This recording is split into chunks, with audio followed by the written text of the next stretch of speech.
waxa looga jeedayna wada hadalkan dib u soo noqday inuu noqdo ku dhab ah ku midad laga dhalinayo ku isku soo dhaweynaya Somaliland iyo Soomaaliya kolka waxaan noo qorshaysanaa shan qodob shanta qodob ayaa ku jira maanta minuteskan aan kala seexanay qodobka ugu horeeya waxa weeyaan sidaan shirarkeennii mustaqbalka sida quruxsan oo habaysan oo de hadafku uu ka yahay wada hadal maahine wada hadal midho keenaya taas waxa ingiriiska lagu yidhaahdo code of conduct qodobka labaad waxa weeyaan sidee baan kalsoonidii dib u dhisnaabay ahayd confidence building gibe qodobka saddexaad dhowr arrimood oo Soomaaliya iyo Somaliland ay ku heshiiyeen shirar hore oo hirgelintoodii ay wax ka dhiman yihiin ama lagu dhaqaaqin ayay ahaayeen waxa kamida halka maalgelinta dhaqaale gargaarada maaragtay insaaniga sidee baan guddiyaal u soo saarnaayo wixii ay Soomaaliya ay lahayd Somaliland iyo Soomaaliyaba sidee baan u wada wadaagnaayo aan dadweynaheeni u gaarsiinaa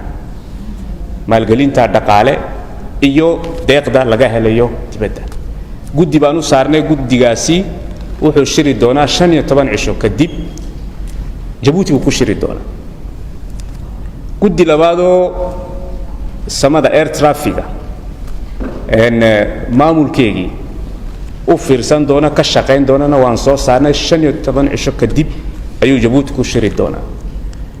guddi saddexaad oo ku lug leh ama ka shaqayn doona nabad sugidda ayaa isagana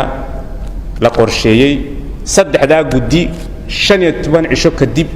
waxay ku kulmi doonaan jabuuti waxaan ku magac siinay technical committees subcommittees guddigan wasiirada aan ku jirno magaciisu waxa weeyaan joint ministerial committee 45 cisho kadib ayuu haddana jabuuti ku kulmi doonaa siduu u qiimeeyo qadariyo u qiyaaso wixii ay guddiyaashii technicalka ay soo qabteen waxay ku tusaysaa ina daacad iyo ina dab laga yahay hadafka lagu socdo ina meel la gaarsiyo ama la gaadhoba kolka waxaad ogaatiin madaxdeennii hadday 4 cisho wali joogaan madaxweyne Muuse Biixi intuu jabuuti miday buu joogaayo shakhsiyan ayuu waxaan ula socdaa saacadba saacad ayuu la socdaa shaqadan socota oo isagoo wafdigiisa ku dhiiri gelinaya ina hore loo socdo kalsoonidii la abuuro oo shaqadii ay noqoto shaqo hadaf leh oo macno leh oo qaaya leh oo demidha leh sidaasoo kale prime minister xasan cali khayre madaxweynihiisii uu la socday uu ka hadhay hotelkan buu ku jira isaguna tallaabo ayuu ula socdaa shaqadan qabsoomaysa ee qabsoomatay sidii runta shirkan jabuuti ku qabsoomay inuu ka duwan yahay shirarkii kale ayaan qabnaa waayo waxaad ogaatiin haddii aan anaku Soomaali nahay shisheeyuhu meesha boogtu ku taallo bilow wuu arki karaya haddana dawadeedii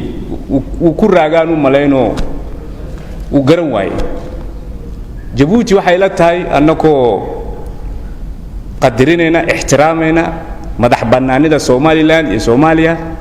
waxaan leenahay jabuuti waa walaalkaa weeyaan walaalihiin weeyaan iyakaa garanaya siday niigu garab galaan hadafkan aad ku socotiin madaxweyne Ismaaciil Cumar Geelle kolkuu ogolaaday inuu haddana initiative kan inuu hormood u noqdo hoggaam u noqdo shucuurkaa buu qabay dareenkaa buu qabay wuxuuna goostay inuuna ka hadhin arrintan inuu ku garab galo walaalihii madaxdii Somaliland iyo Soomaaliya siday hadafka ay ku socdaan ay u gaadhaan isagoo isgarab taagan